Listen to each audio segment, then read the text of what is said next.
el uso del brasier, ¿sí? Eso también es muy bonito y eso también te permite que la niña tenga un autocuidado. Entonces, cuando estamos hablando con las chiquitas, entonces no decirle la florecita, ni decirle la cosita, el chuchú, lo que sea, les dicen, no se refieren a los órganos genitales con sus nombres. Entonces, por ejemplo, sé de una anécdota de alguien que decía que le tocaban la galletica, entonces que se le comían la galletica, pero ¿cómo así? Y era que a la niña la usaban y ella le decía galletica a su vulva. Entonces, nunca pudo comunicarlo, entonces a la niña la estaban abusando.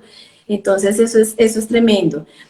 También, digamos, en el caso ya de la niña grande que ya empieza con la menstruación, entonces las técnicas de relajación también pueden ayudar. Si, por ejemplo, ya tiene su síndrome disfórico, entonces que se pone de mal genio con los periodos, que se pone triste, que le dan ganas de llorar, que tiene cólicos, entonces puede existir técnicas de relajación donde puede controlar la respiración, que se va a poner su bolsita de agua tibia, que se puede tomar un tecito, entonces para que ella pueda como tomar más tranquilidad al respecto.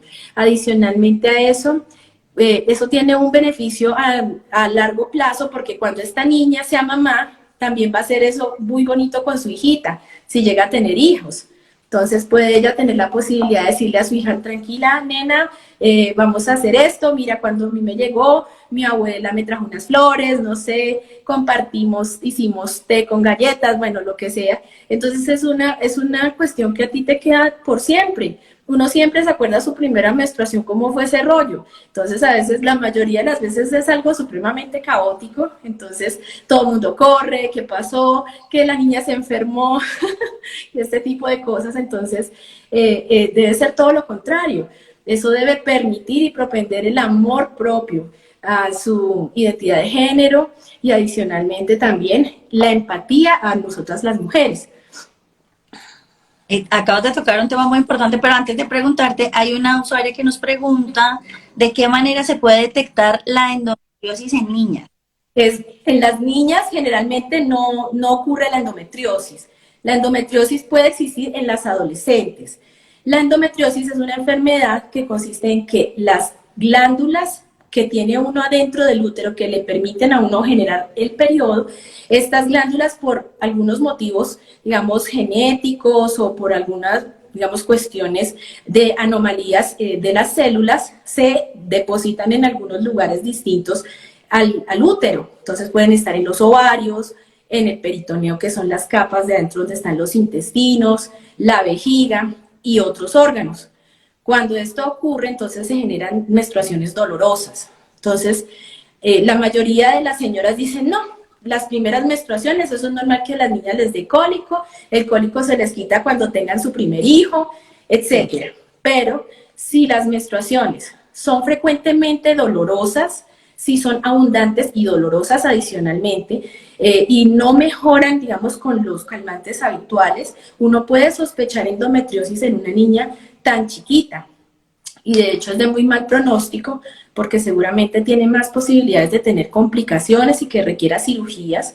Entonces es muy importante tener en cuenta eso y escuchar a las niñas. Perfecto, Doc, muchas gracias.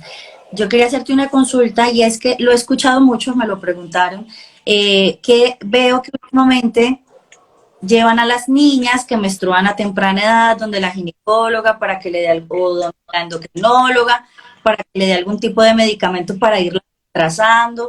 Esto es normal, es algo que se debe hacer. ¿Qué opinas tú? Sí, antes de uno bloquear digamos, el proceso de pubertad precoz, se deben tomar una serie de exámenes que permitan saber la razón por la cual la niña está presentando esta alteración. Entonces se toma un carpograma para ver si el crecimiento está concordante, se toma hormonas para ver si hay alguna deficiencia de alguna de estas hormonas y se hace también la ecografía para ver si la niña está generando folículos, si hay alteraciones en el crecimiento de sus órganos reproductores y adicionalmente a eso tomar la decisión de dar hormonas antagónicas para poder bloquear y que la niña tenga un crecimiento adicional para que llegue a completar como su edad ósea y que no vaya a quedar, digamos, con una estatura baja, que eso Eso también. eso influye, es real, no es Claro, eso puede influir y de hecho esa es una de las metas del manejo, que nosotros podamos permitirle a la niña que tenga una estatura, digamos, la esperada y que no sea bloqueada por el desarrollo precoz. Ok, súper interesante. Vamos a ver si Sí. alguien más nos ha dado algo más.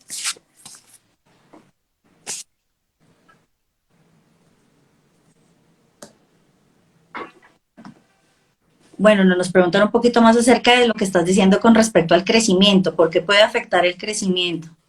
El crecimiento puede verse afectado, por ejemplo, por un hipotiroidismo, o sea, una alteración en la producción de la glándula tiroides, por enfermedades autoinmunes como el lupus o la artritis reumatoidea. Incluso algunas pacientes no tienen una causa justificada del por qué tienen este crecimiento puberal acelerado. Entonces, como decíamos anteriormente, algunas niñas pueden tener alteraciones en el peso, entonces la obesidad también es una causa. Eh, entonces todas estas pues las investigamos para identificar cuál es la posible causa para poderlas manejar. Ok. Bueno, Doc, y yo creo que ya para finalizar, ¿tú qué nos recomiendas para esos papás que tienen en su casa una preadolescente o una adolescente menstruante y que baje un poco lo que tú decías al principio, un poco más de empatía con respecto a esa niña que empieza a presentar no solamente cambios físicos, sino también físicos, psicológicos? ¿Qué les puedes sugerir? Yo pienso que la mejor manera de poder hacer empatía es la información con amor. Entonces, si yo estoy informada como adolescente que estos cambios están ocurriendo y que eso ameritan unas responsabilidades con mi cuerpo y me lo dicen de una manera cariñosa, tengo un círculo de confianza con mi familia, con, no sé, si tiene sus profesores o con sus amigas, entonces poder tener como esa posibilidad de darle la información oportuna. Entonces, mira, si ya estás menstruando, no te olvides, estás ovulando, si vas a tener relaciones o si quieres tener una pareja, entonces vamos al ginecólogo, revisemos qué posibilidades hay de planificación familiar, o si es solamente inquietudes con respecto a la menstruación, entonces qué cosas hay para poder hacer mi higiene en los momentos de la menstruación, el uso del brasier, el uso del desodorante, ¿sí? Ese tipo de cosas, que su mente madura un poquito más despacio, porque todavía sigue siendo una niña en el momento de su primera menstruación, pero que va a tener también tipos, digamos, de cambios, o sea, cognitivos, que van a tener cambios como en sus gustos, en sus cosas, y que eso la hacen como persona independiente, valiosa. Entonces, también darle apoyo en ese sentido y empoderarla. Eso pienso que es algo muy, muy importante. Super, Doc, muchas gracias. Aquí también nos hacen una última pregunta. ¿La menarquía puede desencadenar esas enfermedades? No, la menarquia no desencadena ninguno de este tipo de enfermedades. Si estamos hablando, por ejemplo, de una niña con una menstruación precoz por una pubertad precoz, sí pueden existir algunas alteraciones porque la menstruación temprana está haciendo, digamos, como está denotando o demarcando que la niña tiene algún trastorno endocrino que facilita que esta menstruación esté fallando. Entonces, si eso es, digamos, la base por la cual la niña está presentando su pubertad precoz, porque está obesa, entonces ese síndrome metabólico se puede tener después en la adultez, aumento del riesgo de enfermedad coronaria, como decíamos anteriormente, problemas con el colesterol, los triglicéridos, más resistencia a la insulina, síndrome de ovarios poliquísticos, diabetes en la adultez, este tipo de cosas, ¿sí? Pero digamos tener la menarquia, pues no, porque pues todas las mujeres, digamos, a no ser que haya alguna alteración, como que tenga un síndrome de Swyer o ese tipo de cosas que se estudian en la consulta, generalmente nosotros tenemos la posibilidad de nuestra menarquia sin que eso altere o que produzca alguna enfermedad. Perfecto, Doc. Y una última pregunta. ¿Desde el momento en que menstrua nuestra niña, inmediatamente a ginecólogo o desde qué edad debe ir a ginecólogo? Generalmente uno debería ir al ginecólogo si hay alguna una cuestión que suscite inquietud. Entonces, por ejemplo, lo que hablábamos, la niña no sé, secreción por los pezones. Secreción por los pezones se llama galactorrea. Entonces, ¿será que la niña tiene algún problema con la prolactina o habrá algún nódulo en su seno? ¿Sí? Entonces, vale la pena acudir por esto. La niña está presentando menstruaciones dolorosas, entonces, ¿será una dismenorrea primaria o será que está generando una endometriosis? O la niña está presentando menstruaciones muy abundantes, entonces, ¿será por inmadurez del eje o será que la niña tiene un trastorno en la coagulación? Entonces, ese tipo de cosas sí ameritan o que la niña obviamente vaya a querer iniciar su vida sexual. Entonces, Claro. si va a la consulta, entonces vamos a hablar de qué cosas ocurren cuando tú inicias vida sexual, entonces el riesgo de infecciones de transmisión sexual, cómo prevenir estas cosas, el riesgo de aborto, el riesgo de un embarazo no deseado, que haya alguna alteración, digamos, con respecto a su psiquis, si está iniciando una vida sexual de pronto que no sea del todo consensuada. Entonces, todo este tipo de cosas se pueden manejar en la consulta y ese es el momento adecuado para asistir. Ay, bueno, Doc, nuevamente muchísimas gracias por este espacio, por compartirnos tu conocimiento. Cuéntales a ellos dónde pueden encontrar si quieren consultas adicionales, a dónde te pueden ubicar. Claro que sí, Mafe, muchísimas gracias por la invitación. Es un tema muy hermoso, pudiéramos hablar, hacer un libro de la menarquia. Es muy interesante, muy bonito. Mi consultorio privado se llama Senderos, nos encuentran en redes sociales, estamos en Instagram, estamos en Facebook. Si tienen alguna niña, digamos, en casa, tienen algunas de estas inquietudes, estamos completamente con los brazos abiertos, llenos de amor, llenos de cariño, con buena información para que tengamos un diálogo cercano, ameno, familiar, en donde podamos atenderlos. Ay, Doc, nuevamente muchas gracias y ahí los esperamos entonces y bueno, qué rico poder seguir hablando contigo. Vamos a tener muchas charlas.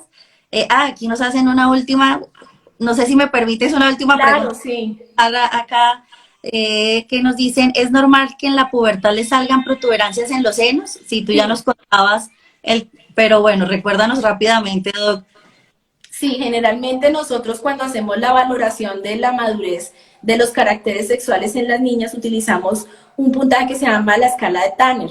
La escala de Tanner se divide de 0 a 5. Entonces, cuando vamos a examinar los senos de la niña, entonces inicialmente uno puede, por ejemplo, en el inicio del desarrollo de la mama, palpar el nódulo o el botón mamario. Entonces uno palpa una pepita debajo del pezón, entonces uno dice, ay Dios, será un cáncer, no puede ser. Y no, tranquilas, puede ser la glándula mamaria que está empezando a generar desarrollo. Es muy frecuente que las niñas se palpen nodulaciones por el crecimiento de su glándula mamaria. Sobre todo si las niñas son muy delgadas, es mucho más fácil palpar la nodularidad de la glándula. Hay una condición que se llama la condición fibroquística. Entonces, la condición fibroquística ya, entonces hablamos de quistes y nódulos en la glándula mamaria que crecen de manera importante y generan mucho dolor. Llega a generar dolor o molestia, pues ya empezamos manejo. Pero en términos generales, palpar algún nódulo extraño en una niña adolescente puede cursar como con patología benigna. Si hay algún nódulo, es mejor consultar, revisar, entre otras cosas. Además que eso también educa a la niña a empezar a su autoexamen de seno cuando ya esté un poquito más grande, cuando ya sea una adulta. Super, Doc, nuevamente gracias. Cualquier duda adicional, la Doc ya nos contó que tiene abiertos sus canales, sus redes sociales para que nos puedan contactar, para que la puedan contactar. A nosotros también con mucho gusto servimos de puente para poderlos ayudar a conectarse. Muchas gracias nuevamente, Doc. Nos veremos en las próximas charlas para que nos sigan, para que estén nuevamente conectados aquí y sigamos aprendiendo todos. Y qué chévere esta charla, de verdad que creo que nunca terminaremos de aprender. Sí, claro, muchas gracias a todos. Súper. Gracias, que tengan buena noche. Chao, mi Doc. Adiós.